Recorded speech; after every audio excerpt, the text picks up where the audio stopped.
고린도후서 13장 11절에서 13절에 있는 말씀 우리 다 같이 합독하십니다. 마지막으로 말하노니 형제들아 기뻐하라. 온전하게 되며 위로를 받으며 마음을 같이하며 평안할지어다. 또 사랑과 평강의 하나님이 너희와 함께 계시리라.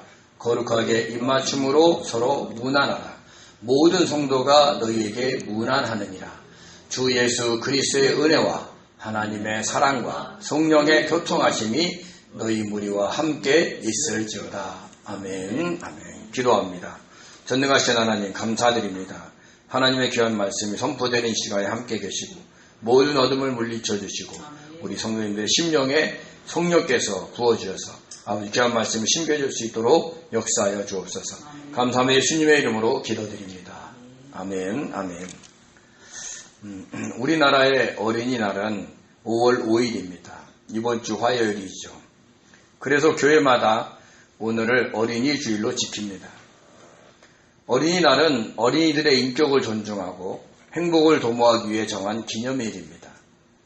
1922년 방정환 선생님이 이끄는 천도교 서울지부 소년회에서 5월 1일을 어린이날이라 선포한 것을 기원으로 합니다. 처음에는 5월 1일을 기념으로 했다가 1928년도 5월 첫째 주 일요일로 변경했습니다. 1925년에는 어린이날 기념행사에 전국에서 30만 명이라는 소녀들이 참가할 정도로 규모가 커졌습니다. 그러다가 1937년을 끝으로 일제의 소년단체 해산 명령으로 중단되었습니다. 어린이날 행사가 다시 시작된 것은 해방 이후 1946년이었고 그해 5월 첫째 주 일요일이 5월 5일이라서 매년 날짜가 달라지는 것을 막기 위해 아예 5월 5일을 어린이날로 정한 것입니다. 각 나라마다 이런 어린이날이 있지만 날짜는 다 다릅니다. 유엔이 정한 세계 어린이날은 11월 20일입니다. 또 어린이날을 최초로 만든 국가는 트리키에, 우리가 터키라고 부르는 그런 나라입니다. 우리나라보다 2년 전인 1920년 트리키에가 건국 과정에서 전쟁으로 부모를 잃은 어린이들에게 희망과 위로를 주고 국가의 미래를 어린이에게 맡기자는 메시지를 담기 위해 제정했습니다. 이처럼 어린이들은 각 나라의 미래이며 희망입니다. 그동안 우리나라는 출산율이 2023년도에는 0.72까지 내려갔다가 2024년에는 0.75로 상승했고 2025년에는 0.8까지 올라갔습니다. 그리고 2026년 현재는 0.99까지 치솟고 있다고 합니다. 아이들의 웃음과 울음이 없는 나라는 희망이 없습니다. 적극적인 정책을 펴서 아이 낳기를 좋아하는 나라가 되었으면 좋겠습니다. 희망이 있는 나라, 다음 세대의 믿음을 물려줄 수 있는 나라가 되게 해달라고 기도 많이 해주시기 바랍니다. 그동안 저희들은 고린도 전후서를 모두 살펴보았습니다. 오늘이 그 마지막 시간입니다. 그래서 그동안 전한 말씀을 한번 정리해 보려고 합니다. 약간 길 수 있지만 우리가 전반적으로 한번 살펴보는 것도 나쁘지 않겠다 생각이 듭니다. 고린도는 아가야 주의 남쪽에 위치한 상업과 무역이 발달한 도시였습니다. 서쪽에는 레카온 항구가 있어서 로마와 교역을 했고 동쪽에는 갱그리아 항구가 있어서 아시아와 교역을 했습니다. 로마에서 온 물자를 레카이온 항구에 하역하여 육로로 갱그리아 항구로 옮기고 거기서 배에 선적하여 아시아로 보냈습니다. 반대로 아시아에서 온 물자를 갱그리아 항구에서 하역하여서 육로로 레카이온 항구로 옮기고 거기서 배에 선적하여 로마로 보냈습니다. 이 역할을 고린도의 사람들이 한 것입니다. 그래서 자연스럽게 상업과 무역이 발달한 잘 사는 도시가 되었지만 반면에 많은 우상들도 섬겼습니다. 각 나라 사람들이 왔다 갔다 하니까 그 항해하고 온 사람들이 가지고 온 우상들이 많았던 겁니다. 바다를 항해하는 사람들은요, 언제 어디서 어떤 풍랑을 만나 어떤 일을 당할지 모르기 때문에 항상 우상을 섬겼습니다. 지금도 우리나라는 배가 출항할 때 되면 고사를 지내는 사람들도 있습니다. 그런 것처럼 우상을 아주 친밀하게 믿었죠. 그래서 고린도는 각종 우상이 많은 우상의 도시였습니다. 12개의 신전이 있었는데 그 중에 미와 사랑의 여신인 아프로디테, 즉 비너스 신전에는 1000여 명의 여사제들이 있었습니다. 그녀들은 밤마다 도시로 내려가 매춘 행위를 하였고 그로 인해 도시 전체가 성적으로 타락했습니다. 그래서 성적으로 타락한 사람을 향해서 고린도인이 되었다라고 말할 정도로 성적 타락의 대명사가 된 것입니다. 또 상업과 무역의 발달로 인해 돈이 많아서 향락의 도시가 되었습니다. 이런 도시에 와서 누가 복음을 전할 수 있었겠습니까? 천하의 사도 바울도 처음 고린도의 교회에 왔을 때 도시의 이런 풍경을 보고 약하고 두려워하고 힘이 떨었다라고 했습니다. 그러니까 그만큼 문명이 발달한 도시에서 그 풍겨 나오는 그 음란한, 그렇게 타락한 힘이 엄청난 거예요. 그래서 거기에 사도 바울도 눌렸던 것입니다. 우리나라도 후진국과 그리고 개발도상국일 때는 복음이 잘 전해졌습니다. 노방전도와 축구전도를 하면 많은 사람들이 몰려들었습니다. 그렇지만 지금은 어떻습니까? 선진국 대열에 들어갈 정도로 문명이 발달했지만 이제는 노방전도와 축구전도로 복음을 전해서 결실까지 맺는 일은 정말 드문 일이 되었습니다. 그렇다고 국민들 모두가 행복하게 잘 살아서 그러냐? 그것도 아닙니다. 오히려 심적으로는 옛날보다 더 어렵게 살아갑니다. 자살하는 사람이 OECD 국가 중에 1위를 할 정도로 더 각박해진 겁니다. 이처럼 문명이 발달한 도시에 복음을 전한다는 것은 정말 어렵습니다. 그런데 주님께서 사도 바울을 이곳에 보내신 겁니다. 사도 바울은 처음부터 고린도를 염두에 두고 2차 선교 여행을 한 것이 아닙니다. 2차 선교 여행 때에는 유럽 지역인, 지금 화면에 보시면 그 왼쪽에 있는 마게도냐와 아가야 주는 생각하지도 않았습니다. 오히려 소아시아 지역에서만 복음을 전하려고 했습니다. 그래서 무시아에서 북쪽에 있는 비두니아 지역으로 가려고 했는데 예수의 영이 허락하지 않았습니다. 그때 밤에 마케도냐 사람, 즉 유럽 사람이 나타나서 마게도냐로 건너와서 우리를 도우라는 환상을 보게 됩니다. 그래서 드로아에서 배를 타고 유럽 지역인 마게도냐 주로 건너간 것입니다. 드로아에서 배를 타고 네아폴리로 가서 빌립보 성에 들어갔습니다. 거기서 자색옥감 장수 루디아를 만나 그녀와 가족들에게 세례를 베풀었습니다. 그러나 점치는 귀신 들린 여종에게서 귀신을 쫓아내는 바람에 옥에 갇혔습니다.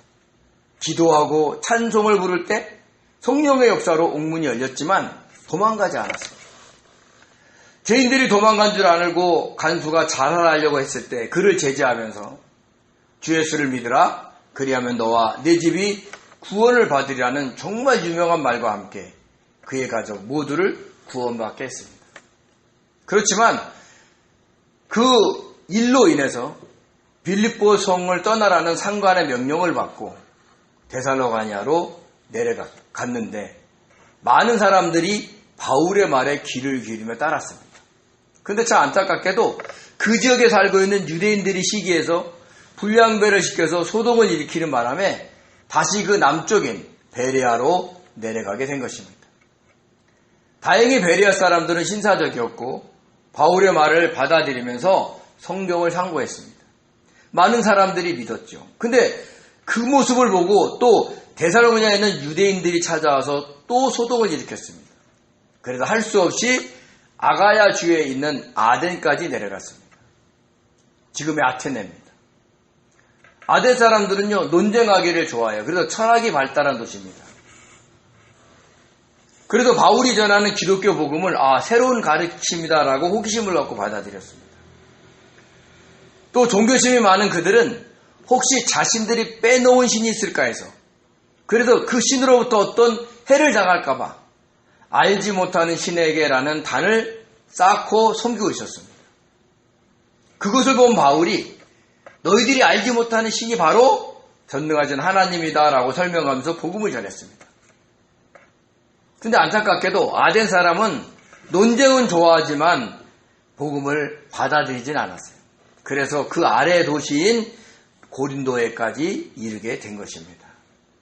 이처럼 고린도에 오고 싶어서 온 것이 아니라 복음을 전하는 과정에서 여러 환경을 통해 이끄시는 성령의 인도하심으로 온 것입니다. 거짓 교사들, 거짓 사도들처럼 자신의 이익을 위해서 고린도에 온 것이 아닙니다. 그리고 처음에는 문명에 발달한 도시에 놀랐고 많은 우상과 태폐 문화를 보고 또 놀라고 위축되었던 것입니다. 그렇지만 바울과 그 일행들은 성령의 도우심으로 이 타락한 도시, 즉 고린도에서 교회를 개척했고 1년 6개월 동안 머물면서 부흥을 시켰던 겁니다. 우상의 도시, 향락의 도시 속에 교회를 개척했기에 또 그 도시에 사는 사람들을 전도했기에 자연스럽게 고린도 도시의 문화가 교회에 스며들어 왔습니다. 그러니까 물론 바울과 그 일행들이 교회를 세우고 목회할 때는 그런 문화의 영향을 받지 않았습니다. 왜냐하면 바울은 말씀을 중심으로 엄격하게 헌신적으로 섬겼기 때문입니다. 그러나 바울이 떠난 후 그 도시의 영향을 받아서 여러 가지 문제들이 발생을 하게 된 것이죠. 이렇게 여러 문제들이 발생했다는 소식을 3차 선교 여행 중 에베소에서 들었습니다. 그래서 고린도 전서를 써서 디모데 편으로 보낸 것입니다. 사실 신약성경을 살펴보면 교회 내에 발생한 현실적인 문제를 다루는 서신은 고린도 전후서밖에 없습니다. 또 바울이 쓴 서신서 중에서도 이렇게 현실적인 문제를 직접 자세하게 다룬 서신도 고린도 전후서밖에 없습니다. 다른 서신들은 주님을 믿는 성도들에게 기독교의 교리가 어떤 것이고 또 이 교리를 바탕으로 어떻게 실천해야 된다는 교훈을 담은 것이 훨씬 더 많기 때문입니다. 이 중에서 특별히 고린도 전서는 고린도 교회에서 일어난 그 많은 문제들을 적나라하게 드러내놓고 그에 대한 영육간의 해결책을 제시하는 형식을 띠고 있었다는 것입니다. 그래서 이 편지에서 가장 먼저 다룬 것이 파벌 싸움이었습니다. 다른 문제들보다 자칫 잘못하면 교회를 분열시킬 수 있었기 때문에 가장 먼저 다루었고 가장 많은 분량을 다루었어요. 1장에서 4장까지 할애하면서 길게 다루었으니까요. 고린도 교회 성도들은 자신의 판단이 옳다고 생각하면서 그동안 고린도 교회를 거쳐간 바울과 아볼로와 게바를 중심으로 또 여기에 그리스도를 중심으로 파벌을 형성하고 있었습니다. 각자의 취향에 따라 바울을, 아볼로를, 게바를 그리고 그리스도를 좋아할 수 있겠지만 문제는 서로 비방하며 분쟁을 일으키고 있었다는 것입니다.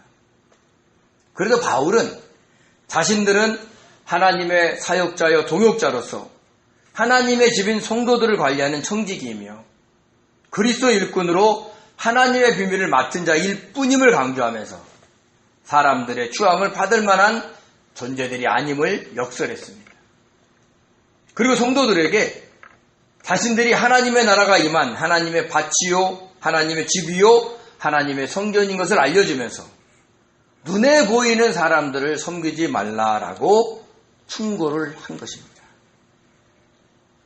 그리고 고린도서 5장에서는 음행하는 성도에 대한 문제를 다루었는데 어떤 일이 있었냐면 아버지 아내, 즉 계모와 음행할 뿐 아니라 함께 살고 있는 성도를 징계하지 않고 용납하고 있는 것을 지적했습니다. 성적으로 타락한 고린도 문화의 영향을 받은 것입니다.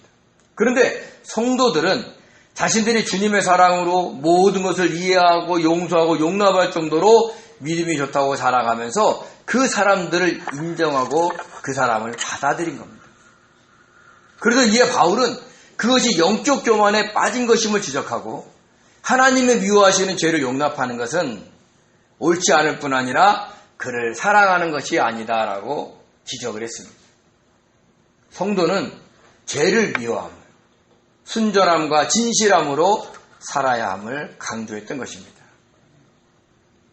고린도후서 6장에서는 교회 내 다툼을 세상 법정으로 끌고 간 것을 지적했습니다. 그러니까 어떻게 불의한 세상 재판관의 판결을 받으려고 하느냐는 것입니다.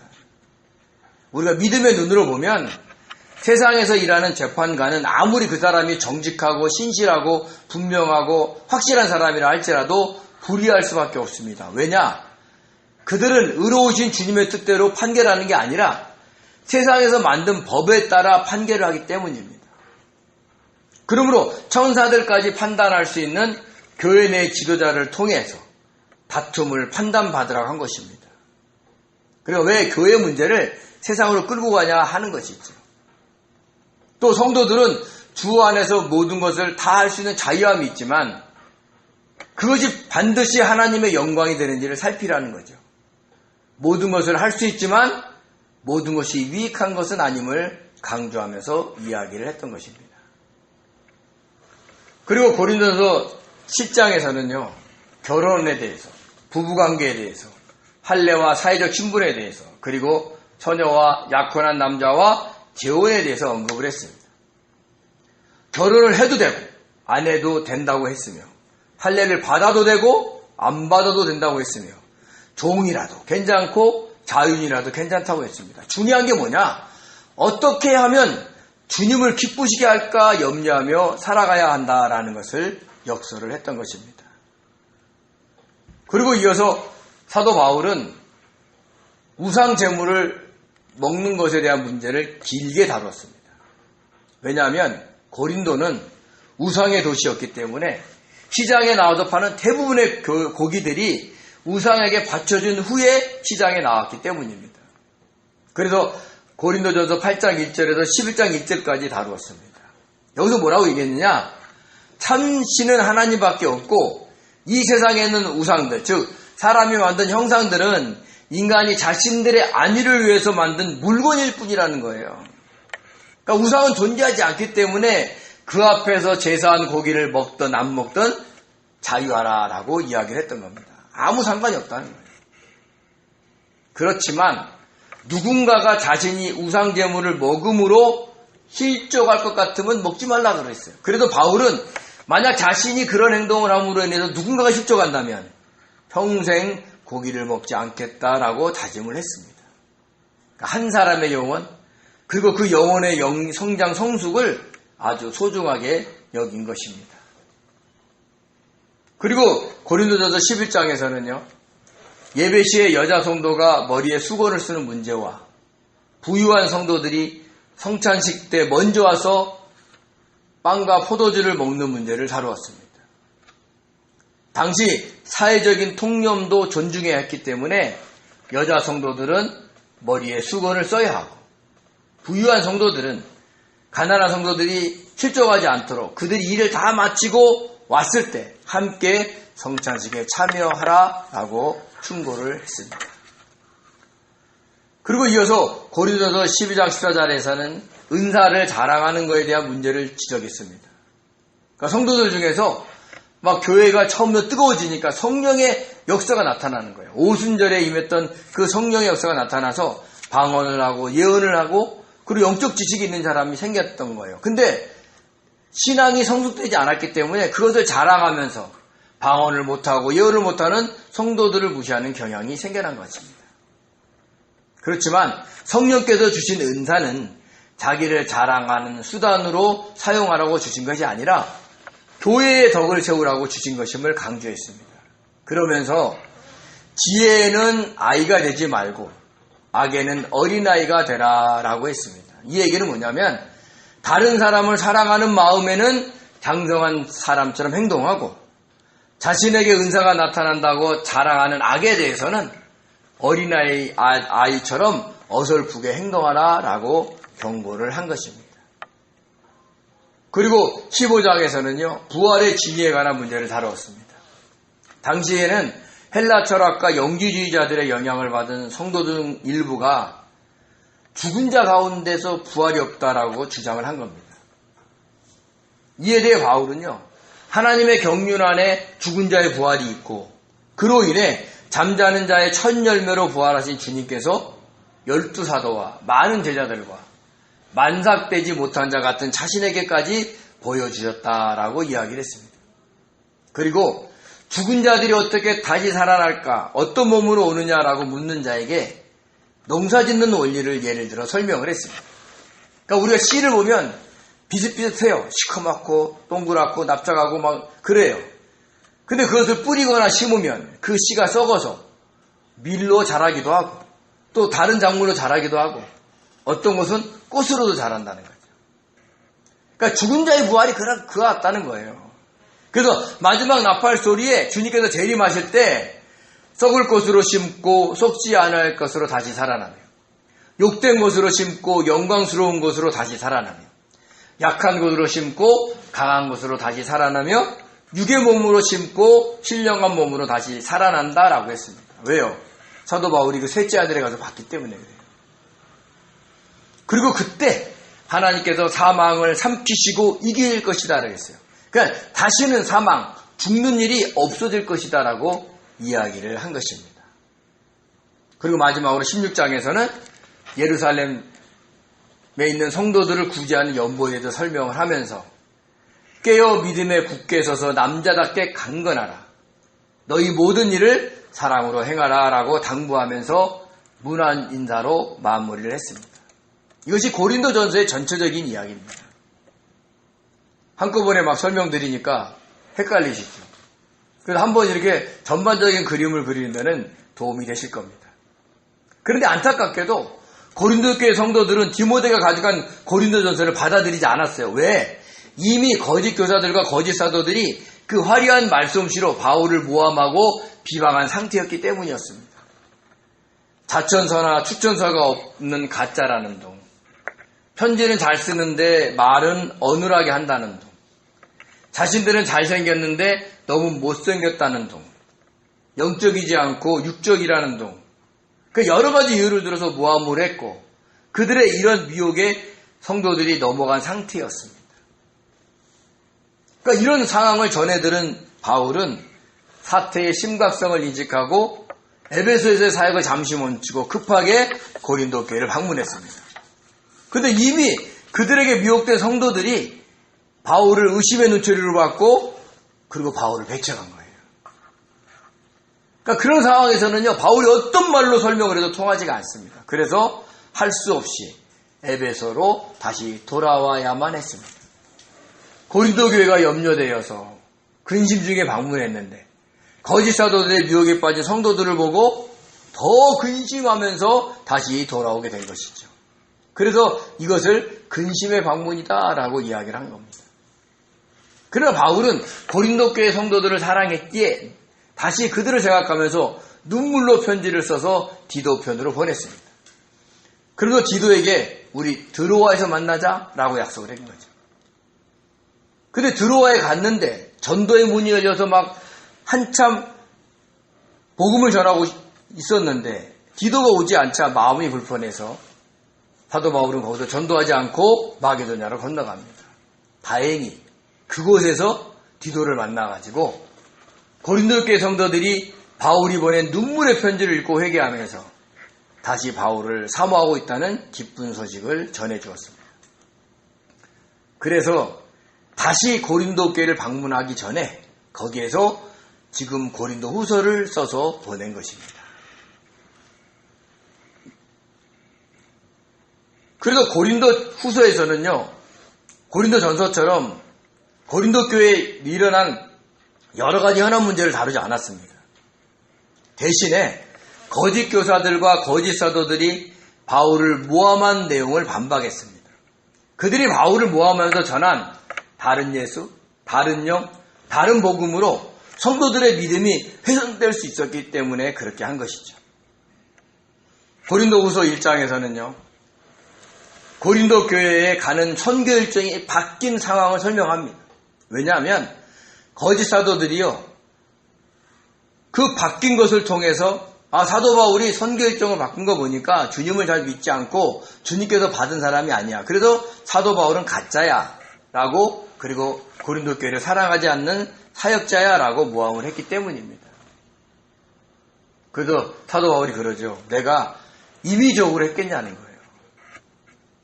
자기가 주 안에서 항상 예만 한다라고 이야기를 하면서 성령으로 인해서 바뀐 것에 대한 얘기를 설명을 합니다. 그리고 고린도후서 2장과 7장까지는요. 자신의 사도권의 정당성과 사도로서의 사역에 대한 정당성을 설명했습니다. 자신들은 구원받은 자들에게나 망하는 자들에게나 하나님 앞에서 그리스도의 향기로서 사역을 했다는 것입니다. 거짓 사도들처럼 자신들의 이익을 위해서 말씀을 변경하지 않았고 순수하게 말씀을 전함으로 향기를 풍겼다는 것입니다. 또한 고린도 교회에서만큼은 그들이 주장하는 자천서와 추천서가 필요 없다고 했어요. 왜냐? 자신이 개척한 교회였고 그래서 그 교회에 있는 성도들 자체가 자신의 자천서요 추천서였기 때문입니다. 그리고 바울은 사역하는 동안 성도들을 이용하여서 어떤 이익을 취하지 않았음을 역설했습니다.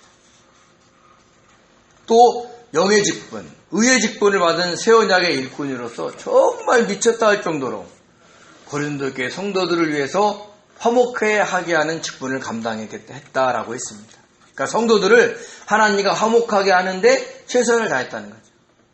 제사함의 은혜가 어떤 것이고 살아가면서 너희들이 주님의 은혜로 인해서 어떻게 살아가면서 하나님과 어떻게 동행할 것인가에 대한 얘기를 했다는 얘기를 하는 겁니다.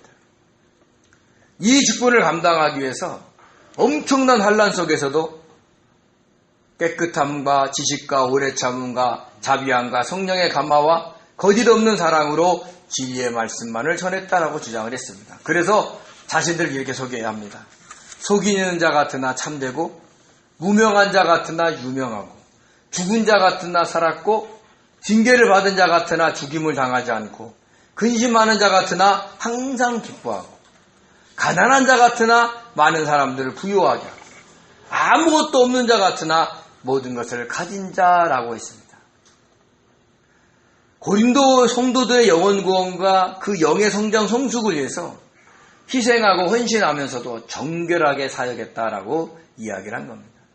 그러니까 한 영혼도 자신들을 바라보면서 실족하지 않도록 최선을 다했던 것입니다. 그러면서 마게도냐에서 디도를 만난 이야기를 했습니다.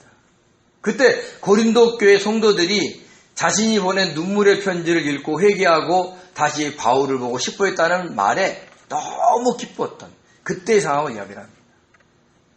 비록 그 편지로 인해서 성도들을 근심하게 했지만 하나님의 뜻대로 하는 근심은 결국 구원에 이르게 하는 회개이므로 너무 기뻐하다라고 이야기를 한 것입니다.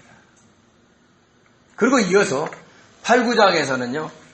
교회에 발생한 여러 문제들과 거짓 사도들의 잘못된 가르침과 모함으로 중단되었던 예루살렘 성도들을 향한 구제 연보를 마무리할 것을 권면했습니다. 그래서 이 구제 연보가 얼마나 중요하냐라고 이야기하면서 8장, 9장 내내 이 구제 연보를 때로는 은혜, 선한 일, 사랑의 진실함을 증명함, 성도 섬기는 일, 봉사의 직분, 말할 수 없는 은사다라고 다양하게 표현하면서 하나님이 원하시고 기뻐하시는 좋은 일임을 강조를 했습니다. 그리고 그 연보의 목적이 뭐냐? 성도들을 균등하게 하려는 것이다 라고 했어요. 그러니까 여기서 얘기하는 것이 재산을 똑같이 나누자는 게 아니라 하루에 먹을 양식은 있게 하자라는 뜻이라는 거예요. 그러면서 구제연보를 모으는 일에 오해를 사지 않도록 디도와 신뢰받는 두 형제를 보냈다라고 했습니다. 즉 돈 문제로 분란이 일어나는 것을 막겠다라고 한 것입니다. 그리고 10장에서 13장까지는 자신을 비방하며 대적한 거짓 사도, 거짓 교사들에 대해 반박을 하면서 자신을 변호했습니다. 사실 거짓 사도, 거짓 교사들은 고린도 교회에서 바울을 직접 보지 못했을 것입니다. 바울이 사역한 1년 6개월 동안에는 그들이 오지 않았을 테니까요. 그래서 바울이 떠난 후에 그들이 왔습니다. 그러니까 와서 보니까 바울을 향한 고린도 교회 성도들의 마음이 너무 대단한 거예요. 바울을 신뢰했고 바울을 향한 사랑이 남달랐습니다. 그래서 자기들을 신뢰하게 하여서 이익을 극대화하려고 성도들의 마음에 있는 바울에 대한 신뢰를 무너뜨리기 시작했던 거죠. 아까도 말씀드렸지만 바울은 글은 좀 쓸 줄 알아서 대담하게 쓰지만 실제 만나면 아무 말도 못하는 찌질한 사람이다라고 했어요. 반대로 자신들은 수사학을 기반으로 화려한 웅변수를 가지고 있다고 자랑했습니다. 한마디로 누구를 만나든지 말을 잘한다라는 것입니다. 또 바울의 외모를 트집 잡았습니다. 고증을 보면 바울은 대머리에 눈썹이 삐뚤어졌고 안짱다리에 키가 작았다라고 했습니다. 그에 비해서 자신들은 키가 크고 잘생겨서 남들을 설득하는데 유리하다라고 한 것입니다. 그리고 자신들은 영에 속한 사람들이고 바울은 육에 속한 사람이다라고 했어요. 그래서 겉으로는 사례비를 받지 않아서 한 영혼자를 실족에 앉기 위해서 자신의 권리를 내려는 그런 모든 행위가 다 속이는 것이고 뒤로는 많은 돈을 축적했을 것이다 라고 모함을 한 것입니다. 이렇게 다양하게 바울을 모함하고 비방하면서 자신들의 우월성을 강조했지만 바울은 그리스도의 마음으로 온유하고 겸손하게 성도들을 섬겼고 자신이 전한 말씀대로 살았으며 화려한 웅병술보다는 순수하게 십자가의 복음을 있는 그대로 전했고 물질에 대한 오해를 받지 않기 위해서 사례비를 받지 않을 정도로 한 영혼도 실족시키지 않기 위해서 자신의 많은 권리를 내려놓았던 겁니다. 이것을 성도들이 알았기에 거짓 사도들의 모함과 비방에 잠시 미혹되었지만 바울이 쓴 그 눈물로 쓴 편지를 읽고 되돌아온 것입니다. 그러면서 바울은요, 자기를 자랑하는 것이 하나님 앞에서 얼마나 어리석은 일인가를 잘 안다 그랬어요. 그렇지만 거짓 사도들의 미혹에서 성도들을 건져내야 하기 때문에 이제부터 할 수 없이 자신도 자랑하겠다라고 이야기를 했습니다. 첫 번째 자랑이 뭐냐? 참 복음을 전해서 성도들을 정결한 신부로 한 남편인 그리스도에게 중매했다라는 것입니다. 두 번째 자랑은 고린도 교회에서 사역할 때 사례비를 받지 않았다는 것이죠. 그러니까 누가 자기가 사례비를 받는 모습을 보고 실족할까봐 자비령 목회를 한 것입니다. 세 번째 자랑은 거짓 사도들이 자신들의 혈통을 근거로 자랑하자 이에 맞서 자신의 혈통을 자랑한 겁니다. 그들이 히브리인이냐? 나도 그렇고 그들이 이스라엘이냐? 나도 그러하고 그들이 아브라함의 후손이냐? 나도 그러하다라고 하면서 혈통적으로 조금도 뒤지지 않음을 강조했습니다. 네 번째 자랑은 주님의 이름을 전하기 위해서, 즉 복음을 전하기 위해서 수많은 환난과 고난 당한 것을 자랑했습니다. 수고도 많이 했고 옥에도 갇히고 매도 많이 맞고 죽을 뻔한 수많은 일들을 당했다라고 이야기를 한 것입니다. 다섯 번째 자랑은 뭐냐? 자신이 복음이 전한 곳에 세워진 많은 교회들을 향해 염려하는 것이었습니다. 누가 약해지면, 누가 실족하면 어떡하지? 하면서 안타까워했다는 것이죠. 그래서 늘 자기가 복음을 전한 교회들이 든든히 서가기를 바랬던 것이라는 것을 이야기를 한 것입니다. 그리고 여섯 번째 자랑은 영적 자랑을 한 겁니다. 셋째 하늘에 갔다 왔던 이야기를 다른 사람의 이야기인 양 빗대서 이야기하면서 자신은 결코 육적인 사람이 아니라 영적인 사람이라고 설명을 한 것이죠. 그리고 마지막으로 뭐냐? 육체의 질병이 있음을 자랑하는 겁니다. 그러니까 주님을 믿는 사람인데 놀라운 능력자인데 어떻게 몸에 질병이 있을 수 있겠냐는 거예요. 다른 사람 질병은 치료하고 죽은 자도 살리는 사람이 어떻게 자기 몸 안에 있는 병 하나 치료 못하겠느냐 하고 이야기를 들을 수 있는데도 자신이 육체에 질병이 있음을 고백을 합니다. 근데 바울이 이렇게 자기 자랑을 하는 것은 거짓 사도들이 자랑하는 것과 다릅니다. 바울은 주님을 나타내기 위해서 자기를 자랑한 것이지만 그들은 자신을 나타내기 위해서 자신을 자랑한 겁니다. 그래서 이번에 세 번째 방문할 때는 그런 거짓 교사들과 그들의 미혹에서 빠져나오지 못한 성도들을 결코 용서하지 않겠다라고 경고를 했습니다. 그리고 오늘 마지막 결론 부분에서 문안 인사를 하고 마칩니다. 우리 고린도후서 13장 11절 12절 같이 읽겠습니다. 마지막으로 만나노니 형제들아 기뻐하라. 온전하게 되며 위로를 받으며 마음을 같이하며 평안할지어다. 또 사랑과 평강의 하나님이 너희와 함께 계시리라. 거룩하게 입맞춤으로 서로 문안하라. 모든 성도가 너희에게 문안하느니라. 아멘. 여기서요, 기뻐하라, 온전하게 되라, 위로를 받으라, 마음을 같이 하라, 평안하라가 모두 명령어입니다. 그렇게 하라는 거예요. 근데 기뻐하라, 마음을 같이 하라, 평안하라는 능동태로 쓰였고, 온전하게 되라, 위로를 받으라는 건 수동태로 쓰였습니다. 그러니까 위의 것은 적극적으로 하고 밑에 것은 누구로부터 받아라 라고 이야기를 한 것이죠. 그러면서 뭐라고 얘기하냐? 사랑과 평강의 하나님이 너희와 함께 계신다라는 거예요. 그러니까 이렇게 기뻐하고 마음을 같이 하고 평안하고 온전하게 되고 위로를 받을 수 있는 이유가 뭐냐? 사랑과 평강의 하나님이 너희와 함께 계시기 때문이라는 거죠. 우리를 사랑하셔서 창세전에 택하시고 예수 그리스도의 십자가로 구원하신 하나님, 그리고 예수 그리스도의 십자가로 모든 사탄의 세력을 물리치시고 평강을 주시는 그 하나님이 함께 계시므로 그분이 성령을 통해 주시는 능력으로 기뻐하고 마음을 같이 하고 평안하면서 그분 안에 머물면서 온전케 되고 위로를 받으라라고 이야기를 한 것입니다. 우리가 주님 안에 있을 때 이런 은혜를 받는다는 것을 잊지 마시기 바랍니다. 그리고 거룩하게 입맞춤으로 서로 무난하다라고 했어요. 그러니까 퇴폐 문화가 횡행하고 있는 도시에서 거룩하게 살면서 신분에 관계없이 서로 잘 대해주라는 거예요. 자신이 주인이든 종이든 주님 안에서 한 형제로 서로를 잘 섬겨주라라고 이야기를 한 것입니다. 자, 그러면서 마지막으로 놀라운 축복을 합니다. 여러분이 잘 아는 구절이죠. 한번 같이 한번 읽어보겠습니다. 주 예수 그리스도의 은혜와 하나님의 사랑과 성령의 교통하심이 너희 무리와 함께 있을지어다. 아멘. 이 구절 자주 들어보시죠. 목사님들이 예배 마지막에 축도할 때 쓰는 문장입니다. 그러니까 우리의 구원을 위해서 십자가에 못 박혀 죽으시고 부활하신 주님의 은혜와 자신의 독생자까지 아낌없이 내어진 하나님의 사랑과 지금도 우리의 심령 안에 함께 계시면서 교제하시는 성령의 교통하심이 고린도 교회 성도들과 오늘날 저와 여러분에게 함께 있기를 축원한 것입니다.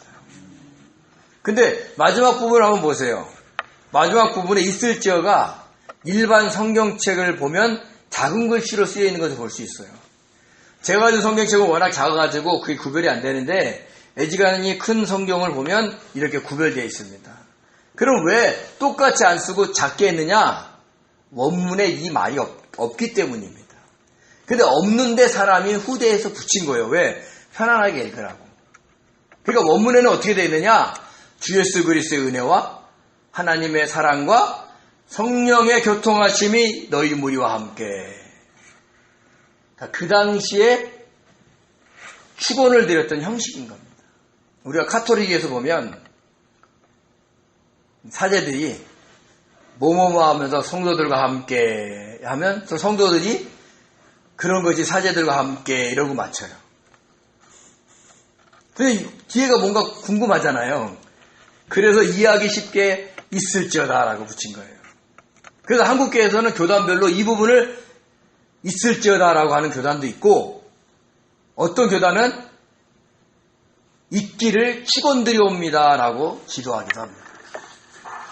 근데 이 내용을 알지 못한 어떤 목사님이 아니 목회자가 고린도후서 13장 14절처럼 있을지어다라고 선포해야지 소심하게 있기를 축원드려옵니다라고 하면서 되겠냐고 핀자는 주는 분도 계셨어요.